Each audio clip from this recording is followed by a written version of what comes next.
What's stopping you from becoming a Catholic?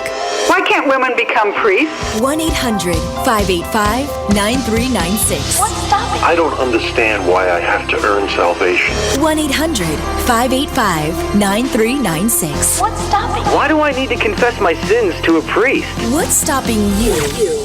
This is Called to Communion with Dr. David Anders on the EWTN Global Catholic Radio Network. Hi, everybody. Welcome again to Call to Communion here on EWTN. This is the program for our non-Catholic brothers and sisters as we're here doing this live show. I believe it is Wednesday. I'm a little off kilter here because, we were closed on Monday, and we all just did a mailbag program that's going to air next Monday, so I have to think, okay. We'll just call it Wednesday, okay? We're going to call it Wednesday, and I think we're live. So here we go. If you've got a question about the Catholic faith, do give us a call, 1-800-585-9396, 1-800-585-9396. If you would like to text us, you can do that. Text the letters EWTN to 55000. Wait for the response, and then text us your first name and your question. Message and data rates may apply. Getting some calls right now, but there's a line open for you at 1-800-585-9396. Rich Jesse is our producer today, filling in for Michael McCall, who is on his honeymoon. God bless him. Matt Gabinski is handling the phones today. I'm Tom Price, along with Dr. David Anders. Tom, how are you today? Couldn't be better, ready to tackle some of these questions, and I know that you are as well. Went to Mass this morning, went to confession, said my penance, I'm good to go. That's what they say here in the South. Good to go. I mean, I've probably heard that phrase over the 20 years that I've lived here in Birmingham. I thought, where did this thing come from? But I like it. You're good to go. So here we go. Y'all better get busy saying good to go. Y'all, there's another one. Here's one. We're going to lead off with a quick email here from Geraldine right here in Birmingham, who says, "Hi, Dr. Anders and Tom. Do Catholics believe in hell? And how does that differ from the Protestant understanding of hell?" Thanks. Yes. Hell is a dogma of the Catholic faith. Okay. Is the Catholic dogma of hell different from the Protestant dogma? That is a good question. I would have to go back and revisit some of the Protestant dogmatic statements about hell. A little more nuanced, is it? Yeah. Well, I don't know. I'd have to go back and I'd have to give that some thought. There are differences in the way Catholics conceive of damnation and moral responsibility and justice. All right, that you could probably tease out some nuanced differences. One of the things that Catholics teach about hell that's interesting to me, that hell is a multifaceted form of suffering. Okay, so there's more than one kind of suffering. All right, there's pain of sense, physical pain, but it's the pain of loss that is the greatest pain of hell. I think a lot of people don't realize that. And we all experience loss, the loss of our heart's desire. Mm-hmm. I mean, everybody has had that. I mean, everybody from the small child who I had a young relative at Christmas that wanted one present and got another one, and she got worked up about it, for a brief period of time, and we've all had that experience. I longed for a go-kart when I was a kid, and I didn't get one. I'm and so sorry. I was kind of bent out of shape. But then even more so when perhaps we lose a loved one, or we have an unrequited love like Dante for his Beatrice. Yeah. Or worse, the loss of intimacy with someone we were once close to, and that turns to enmity. And we long for that restored fellowship. What about the scientist who might be engaged in a lifelong project to achieve a certain discovery or to solve a certain problem, and then dies frustrated without having achieved it? I mean, you can multiply these to sort of greater and greater existential import. And, of course, the beatific vision of God, so the heaven that Catholics investigate, that they confess, is not simply, an everlasting golf game or pizza party. All right, it's the vision of God, to gaze on God in His very essence, who is the fulfillment of all desire. All right, and the greatest pain of hell is the realization that will be forever taken away from us. All right, so it's that never-ending, everlasting frustration of knowing that there never be any resolution to that desire that I have for plenitude, for fullness, for satiety in my moral, intellectual, volitional life. That's the greatest pain of hell. Okay, very good. 7 minutes after the hour.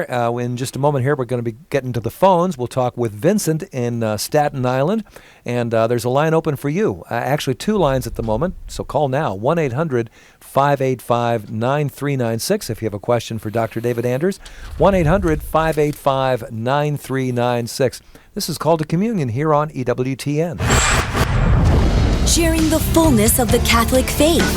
1-800-585-9396. This is Call to Communion with Dr. David Anders on the EWTN Global Catholic Radio Network. The wisdom of Mother Angelica. You know, I bet the people that are alone on Christmas are the only ones celebrating Christmas. Think about it.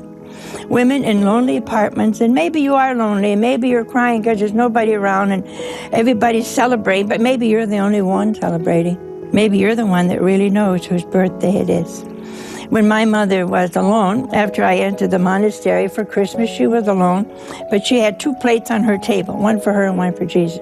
Say, oh, come on now, he wasn't there. Yeah, he was. In spirit, he appreciated that she knew it was his birthday. But I wonder if she wasn't one of the few that understood whose birthday it was. You see, we have lost the reality of why he came, and so we don't celebrate why he came. For more information on Mother Angelica, visit Religious Catalog at EWTNRC.com.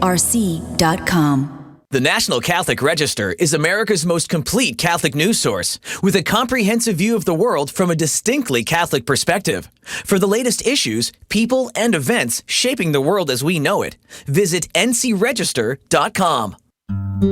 Hi, I'm Al Cresta of Cresta in the Afternoon. A Hindu rejected as absurd the idea that God could take on human flesh until he came across an anthill. Bending down to study it, he realized that his shadow caused the ants to scurry away. To get to know these ants, he would have to become one of them. God stoops and becomes as we are in order that we might be raised and come to know him. So, glory to God in the lowest. Teresa Tomeo. Every time I go to Mass and see my husband serving on the altar as a deacon, it hits me how, with God, all things are possible. I mean, there is no way that we should be still married, number one, based on all the problems we had. But number two, the fact that I'm in Catholic media and my husband is a deacon is simply a testimony to the power of God and the teachings of the Church that saved our marriage and, more importantly, our souls. Catholic Connection with Teresa Tomeo.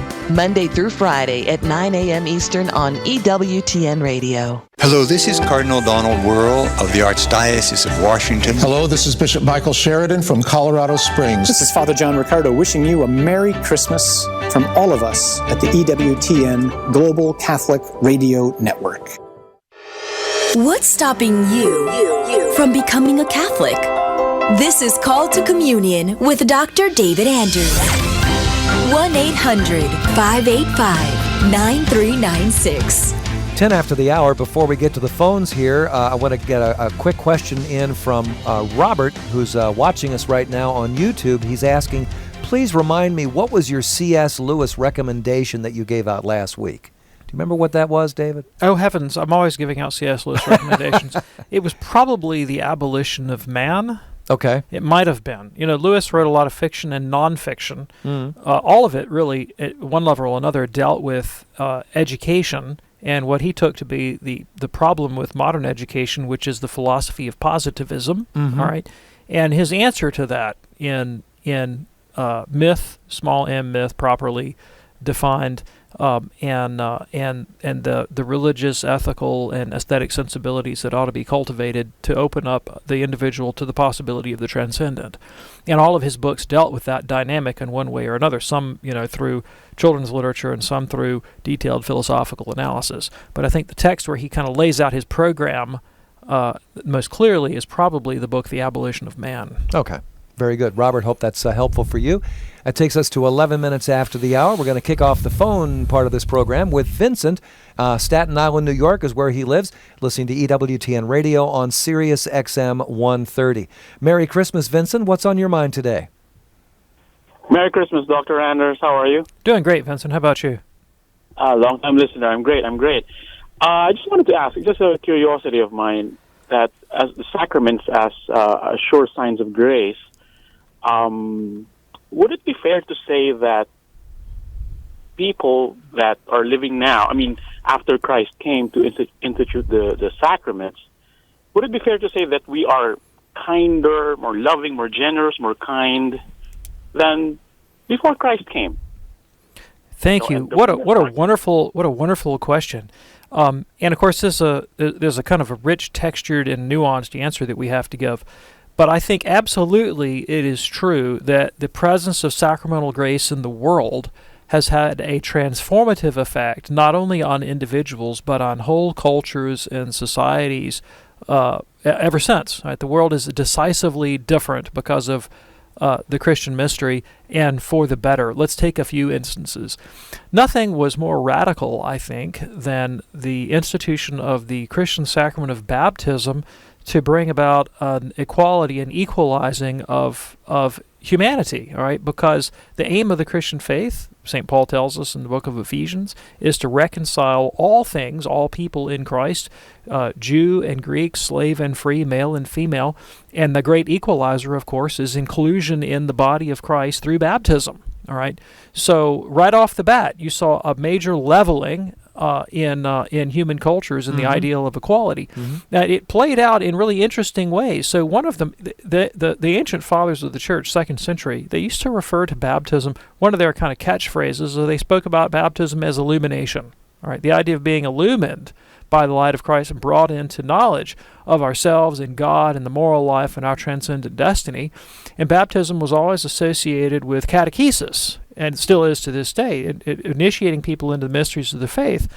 And for the fathers of the church, this meant combating superstition, all right, paganism, irrational beliefs, and indoctrinating people not into a superstitious myth, but into a rational conception of God and a philosophical account of the moral life. This is very different from the pagan world before Christianity, in which superstition was benignly and condescendingly tolerated in the masses, and it was the philosophers and the rulers that considered themselves to be the intelligentsia, the Illuminati, and they would tolerate these things among the masses. They themselves were the people that were really in the know. Above all that. And but Christianity inculcated in the whole world this idea of universal education and enlightenment and a rational conception of one's social life and place in the world as the patrimony and the right and duty of every man due to his baptismal dignity.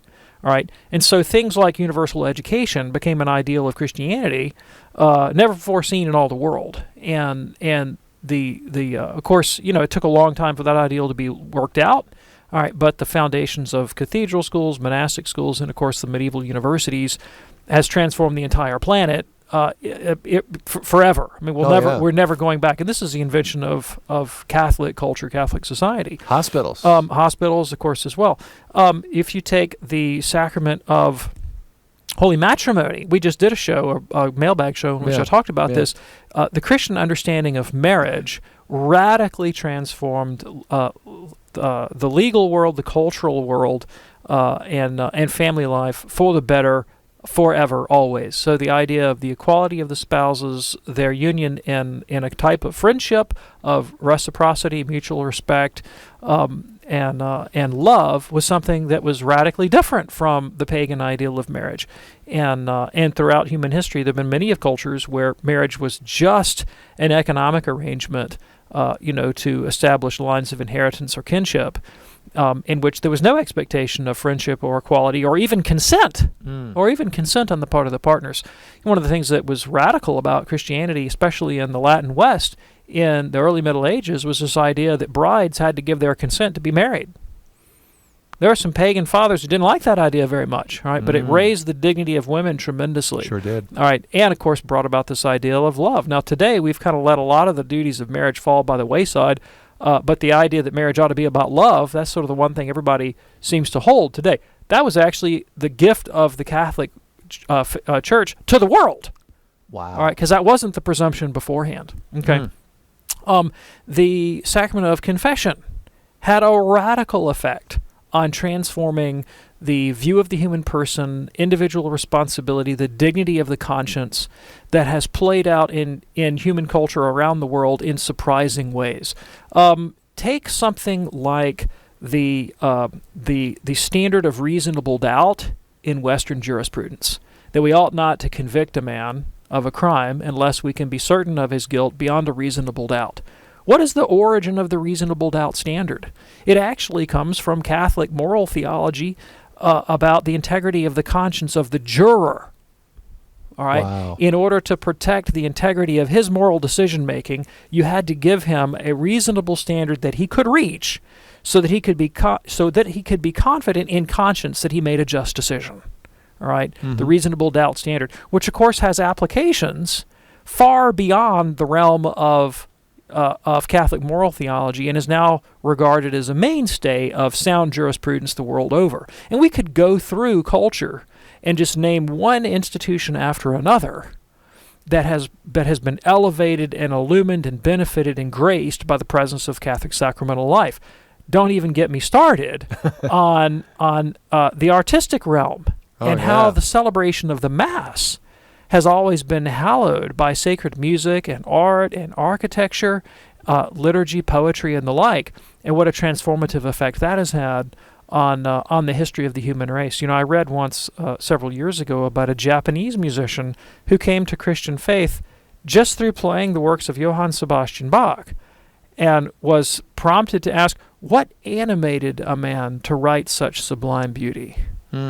And, of course, Bach wasn't a Catholic, he was a Lutheran, although he did write the Mass in B minor, which is, great Catholic piece of liturgical music. But it's been inspiring conversion and openness to the transcendent ever since. So has the presence of the sacramental mysteries in human culture transformed the world forever for the better? You betcha. Yes. A good book on the topic is Wood's book, How the Catholic Church Built Western Civilization. That is a very good book. Stanley Yockey spent a whole career in book after book after book documenting how Christianity stands at the origins of modern scientific achievement. And we could go on and on and on. Vincent, thank you so much for your call. That was a great, great question. 19 after the hour. This is Called to Communion here on EWTN. We go now to Travis in Wyoming. Hey there, Travis. Merry Christmas to you. What's your question today? Travis? Yes. Go right ahead. So my wife and I are actually just driving back from Christmas, and we were both we're invited to 2 weddings, and they happen to be same-sex weddings this summer. And as Catholics, how do we support them without and their family members, and how do we support them without condemning them and condoning their actions per se?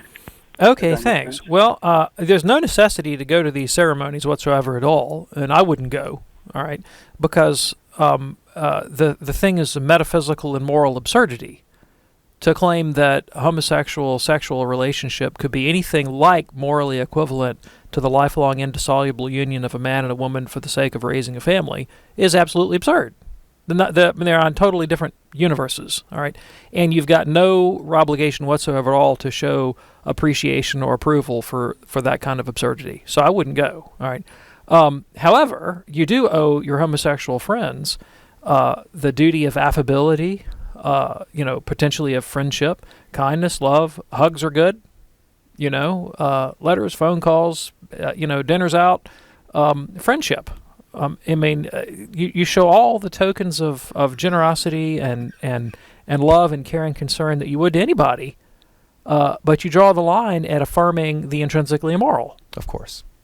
There you go. Travis, thank you so much for your call. It's 21 after the hour. This is Called to Communion here on EWTN. Patrick in Ashburn, Virginia is checking us out today on YouTube. Patrick says, hello, can you give me any advice on how to initially talk to someone about our faith whom this person has never known anything about God or religion? Okay, that's a great question. Starting from scratch. Right. And the way I operate may be different from, other people have different gifts in the way they communicate, and I have a great friend who I think is a much better Catholic than I am, and I think he's probably a better evangelist than I am. Well, he's probably going to begin talking to you about football. You know what I'm saying? He starts with friendship, and he'll work his way around to the Catholic faith, and he he has issues that he's comfortable with, so he's going to end up talking to you about your marriage and your family, and he'll find his way into Catholic moral theology that way. Well, that's very effective for him. Sure. Right. I'm kind of a top-down, left-brained kind of guy, and I like to see how the big picture fits together. So I usually start somewhere with a philosophical approach to the Christian faith, or to the possibility of the knowledge of God or the moral life, and from there I go, well, if you can understand the reality of God properly defined, then you can understand the duty of the virtue of religion. All right, religion being the virtue of rendering proper thanks and acknowledgement to Almighty God for our very being, for our lives. All right, and so that's kind of the route that I would take. But you may have talents and interests that lend themselves to a different approach. So I think the best thing to do is to begin with friendship and a genuine interest in another person, and you look for that point of commonality where you can start the conversation. With a philosophically minded person, talking about the existence and being of God, and then working your way down to the virtue of religion might be a great way to go. Yeah. Some people have no patience with that, and you're going to lose them in the first 30 seconds. Yeah. And I was at a Christmas event, actually, with a whole bunch of family members from various traditions, and I started in response to a question about differing conceptions of the common good. Oh, all right, my. About the philosophical concept of the common good. And I had one relative that was like, I'm out of here. And I had another relative who went and sat with me for an hour and a half, and we talked all about relativism, skepticism, faith, and God. My goodness. So it worked with one guy, and it totally didn't work with the other. We're all different. There you go. So good luck with that, Patrick. Thanks for checking us out today on YouTube. 24 after the hour. This is Call to Communion here on EWTN. Got a line open for you at the moment, 1-800-585-9396. 1-800-585-9396. We go now to Steve in Denver, listening to us on Denver Catholic Radio. Merry Christmas, Steve. What's your question today? Oh, hi. Merry Christmas. Thank you. I want to focus on the letter of St. James. As Dr. Anders knows who wrote it, because I've read somewhere that it wasn't the Apostle James. So who wrote it? And then also I want to focus on I think it's chapter 2, talking about works. He seems to be refuting or even repudiating St. Paul, where St. Paul focuses on faith. And that's where the Protestants have latched onto, and they don't seem to read the book of James. So how important is this book, and why? There's even a verse 20, I think, where he's talking to somebody, he calls him an ignoramus for just believing in faith alone. Can you talk about that? Yeah, thanks. So tradition ascribes the book to James, the brother of Jesus, not James, the one of the 12. And with respect to the second chapter and his emphasis on faith without works being dead, whether Protestants are aware of the book of James, whether they read the book of James, James has an interesting history within Protestantism. So Martin Luther, who was willing to call into questions a lot of traditional Christian beliefs, was willing to call into question not only James's authorship of the epistle, but even of its inspiration and canonicity. So in his preface to the book of James, Luther said, I won't have him in my Bible. All right. He once called James an epistle of straw. So he heaped a lot of scorn and derision on James. Now, Luther was not one to be bothered by things like logical consistency. So while he could heap scorn and derision on James and say he wasn't going to have James included in the Bible, he could turn around and quote James exegetically in defense of other exegetical conclusions. In fact, when I was in seminary, there was a fellow that was a couple of years ahead of me who wrote a master's thesis on Luther's exegetical use of the book of James, showing how he cited James as a canonical authority while he threw James under the bus with the other hand. So, and then within Reformed Protestantism, I think there was more of a tolerance, an appreciation for James as a canonical book, and they're perfectly well aware of the second chapter. And what they do is they redefine their terms, and they say, well, James here is not talking. When James uses the word "you're not justified by faith alone," he's not using those words univocally. He means something different context from what Paul means when he says you are justified by faith and not by works. All right, and so they get into a lot of sort of hermeneutical conundra trying to reconcile these two, but they're perfectly well aware of them. I don't think they handle it very well there. Apparently not. Thank you so much for your call. Back in just a moment. Lots more on Call to Communion. Stay with us. From EWTN News Nightly in Washington, D.C., I'm Wyatt Goolsby with an EWTN News Link. Secretary of State John Kerry addresses growing tension between the U.S. and Israel. He spoke today about the U.S. approach to resolving conflicts between the Israelis and the Palestinians. Tensions have been high since the U.S. abstained from a UN vote condemning Israeli settlements. A bomb blast in Kabul, Afghanistan injures at least 3 people. The bomb was placed under a bridge and may have targeted a member of the Afghan parliament. President-elect Donald Trump takes credit for the jump in consumer confidence. Trump tweeted the U.S. Consumer Confidence Index is the highest level in more than 15 years. He added, "Thanks, Donald." And the circus comes to the Vatican. Acrobats and illusionists entertained Pope Francis this morning. Popes in the past have blessed circus performers for bringing happiness to people. I'm Wyatt Goolsby. Join us this evening for EWTN News Nightly. The central claim of Christianity is that God became a baby and was born 2 millennia ago and gave his life to save us. That's the most radical claim of any faith in history. At first glance, it seems absurd that God would do such a thing. And you know, it would be absurd if God were into power and glory like us.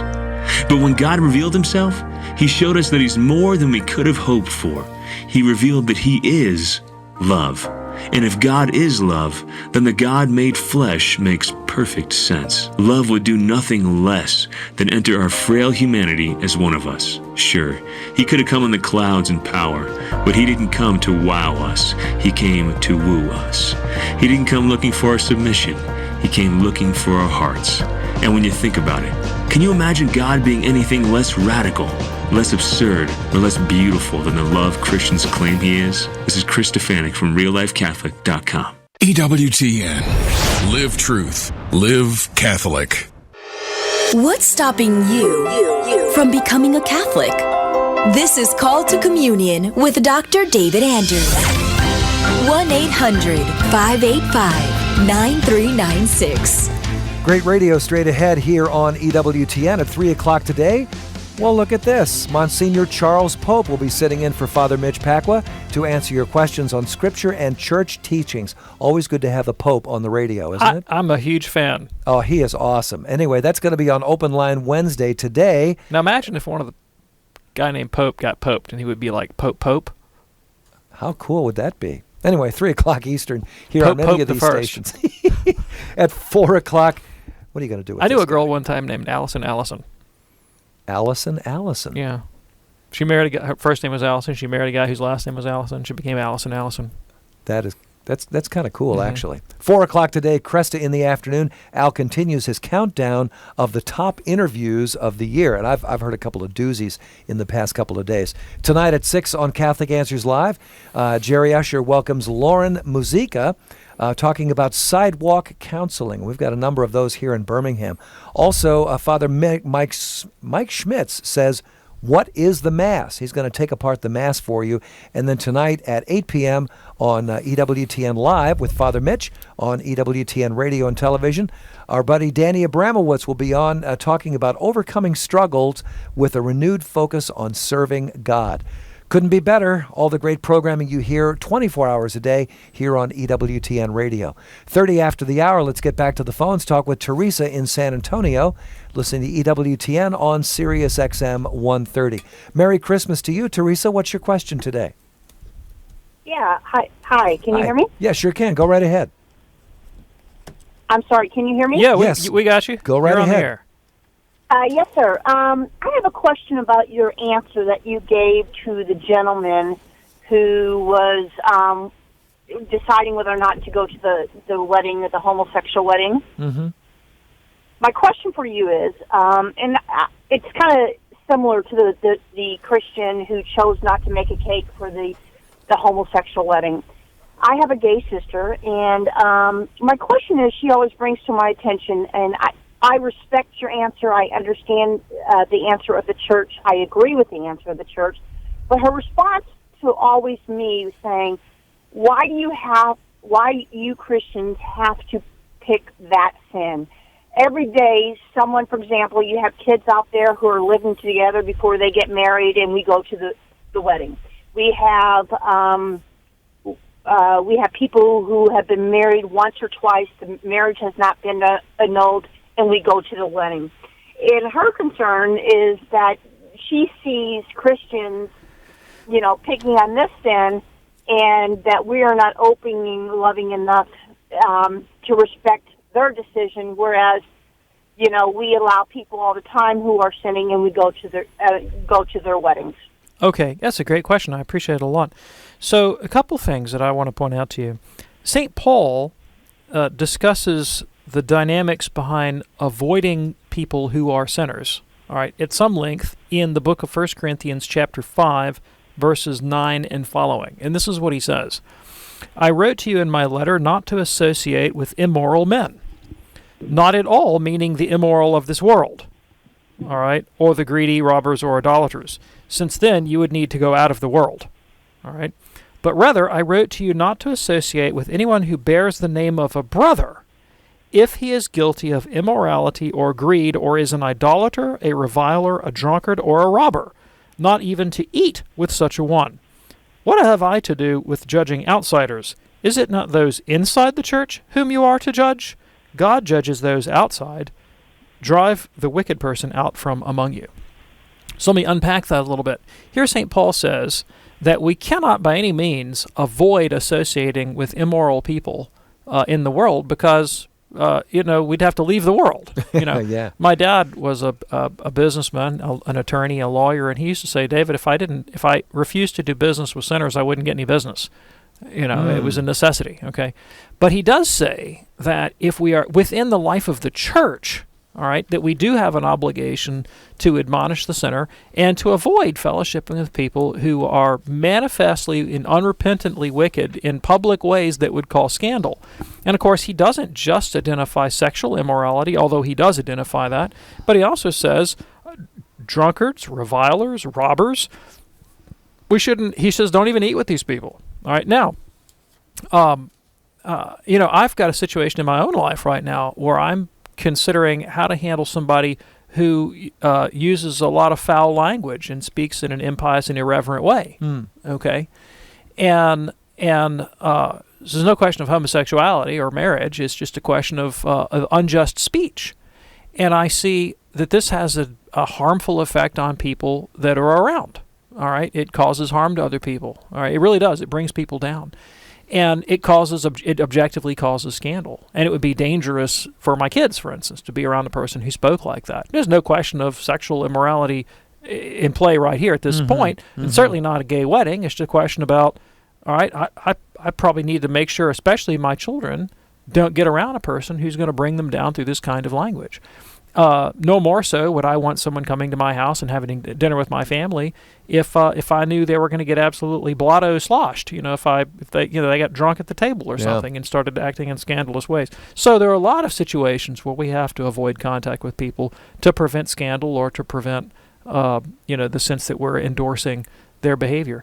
Now, you raised two examples that I want to talk to you specifically, and that is going to the wedding of a couple that was living together prior to marriage and then got married, and going to a ceremony between two homosexual persons who contracted a kind of union that they would like to be recognized as a marriage. These are very, very different acts. Yes. Okay. In the first case, if you have two people that are living in fornication, and then they actually intend to contract what the church means by a wedding. They're going to repent of their fornication and enter into a lawful sexual union, the one we call marriage, which is a lifelong, indissoluble union of people who pledge themselves to one another through thick and thin, for better or worse, for the sake of raising a family. Then they're moving from a situation that's objectively immoral into one that is objectively moral. Well, I want to celebrate that all day long. Sure. All right? But in the case of the homosexuals, they're engaged in a relationship that's intrinsically disordered and immoral, and what they are doing is asking society and their friends in the courts to come by and bless and sanction the ongoing continuation in an intrinsically immoral relationship. Yeah. All right?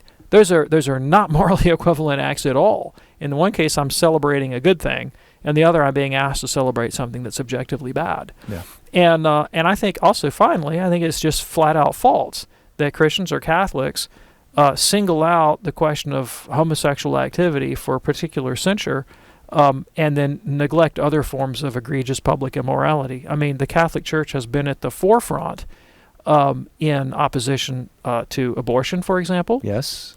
To divorce, to the secularization of marriage law throughout the world, and the lowering of standards about divorce and remarriage. That's a battle that's gone back 150 years. Mm-hmm. The Church has been out there in defense of the doctrine of life in all its form, protection of the aged, belief that we shouldn't take people's lives away from them just because their quality of life has become unpleasant, in defense of the immigrant, of the worker, of the poor, of the sick, of the needy, the need for just social order. I mean, the issues that the Catholic Church has engaged publicly for the well-being of individuals in society is enormous. And I'd say, in fact, point of fact, probably Catholics as a class spend a lot more of their public advocacy.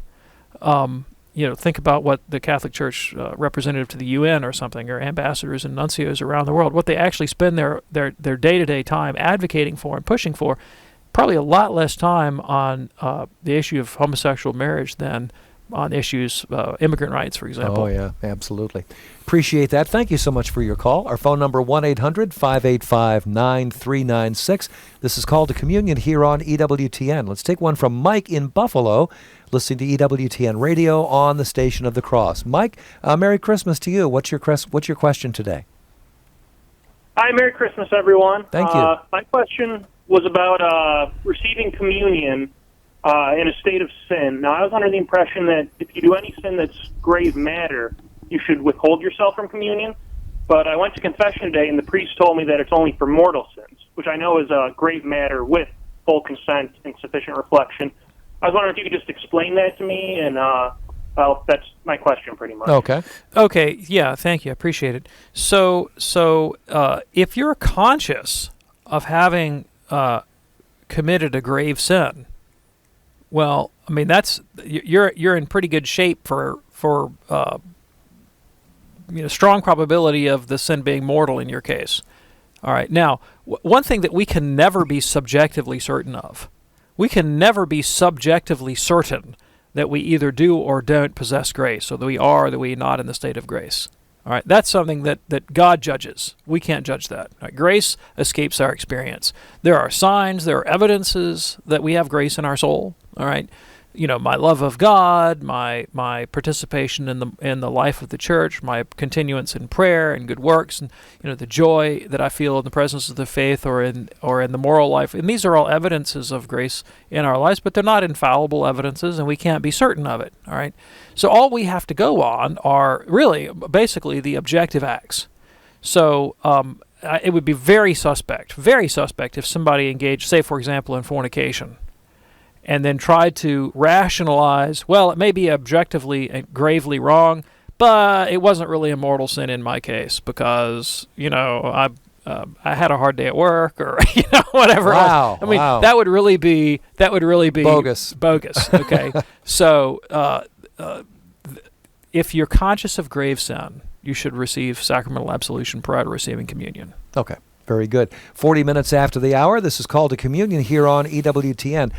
If you're looking for a unique setting for spiritual renewal, I know that at the end of the year or beginning of the new year, people are thinking about resolutions, and you need somewhat of a spiritual resolution yourself.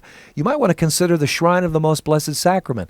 Hanceville, Alabama is where that's located. You can visit the final resting place of Mother Angelica, our dear foundress. You can also go to Mass, see the nuns there in the cloister, and you can tour the EWTN campus, which we're not even an hour away from Hanceville, and we've got people coming through here all the time on their pilgrimage. We'd love to meet them, love to meet you as well. Start your Catholic pilgrimage today with EWTN. Here's the number, 205-271-2966. I'm sure that if they're not there today, they could take your phone number and get back with you ASAP. 205-271-2966. 2966. This is Call to Communion here on EWTN. Let's go now to Beth in Seattle, listening to EWTN on Sacred Heart Radio. Merry Christmas, Beth. What's your question today? Hi, Beth. Beth? Yes. Thank you. Merry Christmas. My question is, as from a born again, they tell me that our saints are not corruptible because it's loaded with preservative. I don't know how to say the right word. Could you please explain, and I'll write it so that I can tell them right. Sure. Thank you. I appreciate it. Incorruptibles. So first of all, when we talk about incorruptibles, we're talking about the bodies of saints that have not suffered decay. Okay? Yes. And if someone wants to assert that a particular saint's relics are incorruptible because they have been preserved with chemicals, I would simply say that, well, okay, so demonstrate the evidence of that. Show me the evidence that this particular saint has been preserved chemically. Do you have any evidence? All right. If you don't have any evidence, then your claim is absolutely meaningless, and I don't have to pay any attention to it. All right. Now, at the same time, I should argue that the incorruptibility of any particular saint is not a dogma of the faith. So nothing hangs on it. All right. So, for instance, I've seen John the 23rd under glass in the Vatican, in St. Peter's. All right. There he is. He's lying there. He hadn't corrupted. All right. But if he dissolved tomorrow, it would have no effect on my Catholic faith whatsoever, because the incorruptibility of John the 23rd is not a dogma of the Catholic faith. Right. It may be a historical fact, but it's not a dogma of the faith. And that's true of any saint. So nothing hangs on it. If any saint ceases to be corrupt tomorrow, nothing's lost. Right. But that they're sitting there is kind of interesting. Okay. Is that helpful for you, Beth? Very good. Thank you. Thank you. Thank you, dear. It's 43 after the hour. This is Call to Communion here on EWTN. Two lines open right now, 1-800-585-9396. If you have a question for Dr. David Anders, 1-800-585-9396. Here is Phyllis now in Louisiana, listening to us on the EWTN app. Hello, Phyllis. Merry Christmas to you. What's your question? Yes, thank you so much for taking my call. Sure. I have a concern. In reading the morning prayer of St. Therese of Lisieux, in the body of her prayer, it says, "You have been the victim of my salvation. I wish to be the victim of your love." And, of course, I listen to EWTN all the time, and especially this show, and help me to understand about the sacrifice of Christ, as whether he was truly if he was a victim. I know it wasn't a victim of God's wrath from your explanation and from common sense, but help me understand what she meant by this, and if this could possibly be an error or something in her prayer, and should we maybe not use this one? Okay, sure, thanks. I appreciate that a lot. So, the word victim simply means, it can mean either a person who has suffered an injustice at the hands of another, or it can mean a religious sacrifice. All right?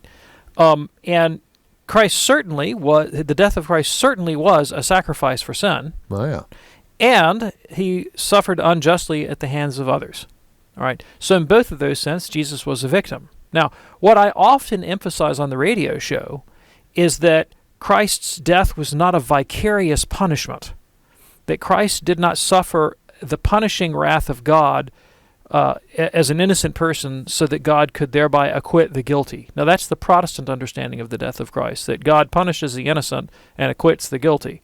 That's called penal substitution or vicarious punishment. Catholics reject that as being irrational and contrary to the loving nature of God. Okay. Right? But to say that Christ is a victim, that is to say that his death is a sacrificial offering, or that Christ, as an innocent person, suffered at the hands of unjust men, well, that's obviously true. That's obviously true. In fact, I love that Easter hymn, Victime Paschalis Laudes, that speaks about Christ as the victim, the paschal victim. Mm-hmm. Beautiful, beautiful piece of Catholic liturgical praise there. Nothing objectionable to that at all. Now, to go back to St. Therese of Lisieux, first of all, I would say there's nothing objectionable, nothing contrary to Catholic faith in what she wrote. So I have no trouble with this prayer that St. Therese, perfectly compatible with everything I just said about the atonement. But secondly, Saint Therese of Lisieux, doctor of the Church, but not a dogmatic theologian. All right, which means that her language oftentimes is far more poetic than it is scholastic. And I wouldn't take any sentence or any phrase out of the writings of Saint Therese of Lisieux and hold them up to dogmatic scrutiny as if they were univocal, perfect definitions of theological truths. They are rather delightful and laudable, commendable expressions of her interior piety. All right. Yeah. But they shouldn't be read, in the same way that you would read, say, the definitions of a St. Thomas Aquinas, because they're different. They're a different kind of theological writing. They're a different genre. Sure. And so I wouldn't read them that way. But even prima facie, even at face value, I don't think there's anything objectionable in what she said in that instance. There you go, Phyllis. Appreciate your call. 47 after the hour. This is Call to Communion here on EWTN. We go now to Gabriel in New Orleans, listening to EWTN on Catholic Community Radio. Merry Christmas to you, Gabriel. What's your question today? Hi there.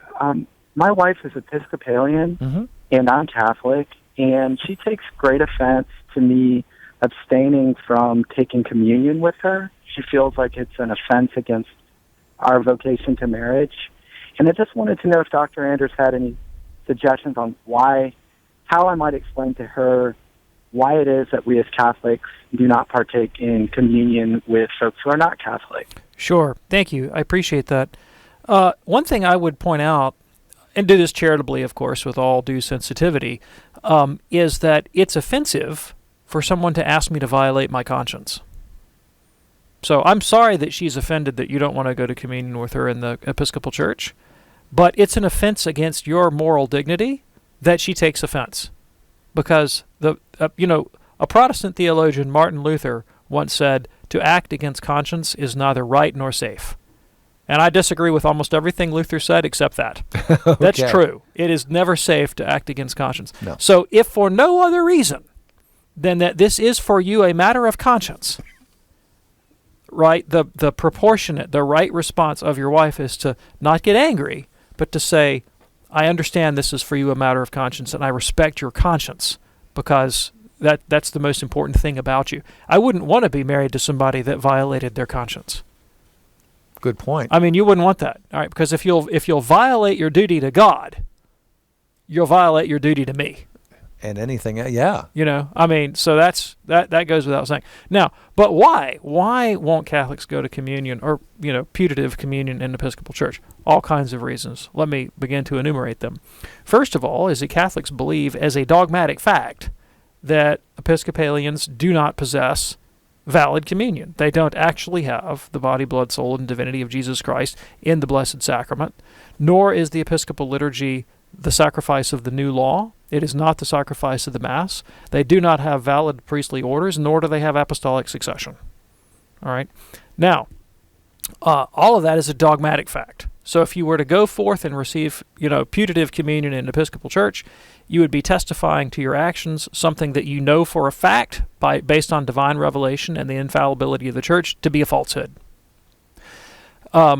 Episcopalians themselves are quite explicit in their own doctrinal formulations that they reject the Catholic doctrine of priesthood and the sacrificial nature of the Mass. So there are radical differences in the way they understand what is even transpiring here. All right? Yeah. Episcopalians have one understanding of what the liturgy means. Catholics have another understanding of what the liturgy means. And they also have radically different conceptions of what it means to be the Church. Catholics believe that Christ founded a visible society that spread throughout the world and is united in a profession of faith and in a celebration of common sacraments and in a juridical order, a governance structure, so that we can have unity in our lived Christian faith. Anglicans or Episcopalians can't believe that in precisely the same way. Even the ones that believe themselves to be in continuity with ancient tradition or see themselves somehow as a branch of the one holy Catholic and Apostolic Church, and many of them use that kind of language, clearly don't believe that Apostolic Church has a juridical unity that's visible throughout the world. All right, because they're not in union with Rome. They're not even in union with the Bosphorus. They're not in union with Byzantium and the Orthodox churches. So radically different conception of what it means to be the Church, what it means to participate in the sacrifice of the Mass, what it means to receive Holy Communion. So why would you testify against yourself by professing with your actions a faith that you don't believe? Gabriel, is that helpful for you?